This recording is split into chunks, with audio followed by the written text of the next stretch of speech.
So in your white paper, you talked about, the technologies that would need to come along or might be able to come along as RAM comes online. Can you think of one technology that would need to come along right away, maybe such as sustainable aviation fuels?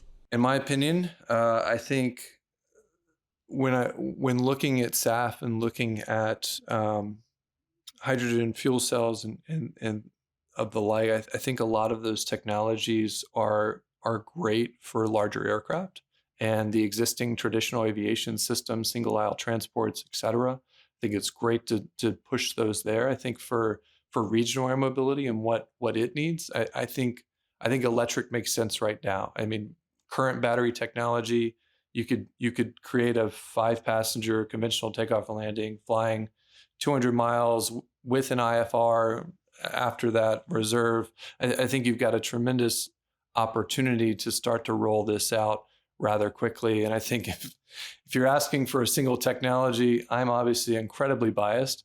But I think there's a good case to be made for autonomy. And our recent project-specific certification plan submission is one of the huge milestones, I think, in kind of pushing toward this RAM future, where we're really, and I'm not sure if you saw that submission, but essentially we put forward our first for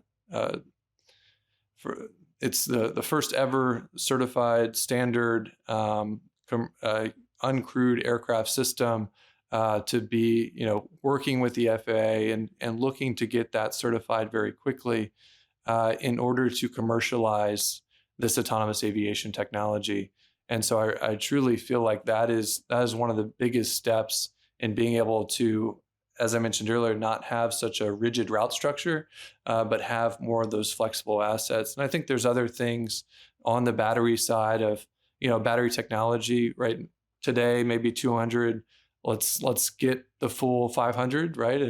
And go from 200 watt hours per kilogram to 400, and maybe we can see that capability explode in what it can provide for regional air mobility, as well as the charging infrastructure.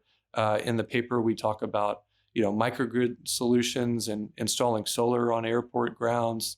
We've seen that in Chattanooga, Indianapolis, Denver. We see that across the nation as well as the world. I think there's a ton in Germany that has built that out at the airport. So I think there's a lot of things that can be built up in preparation for regional air mobility being able to scale.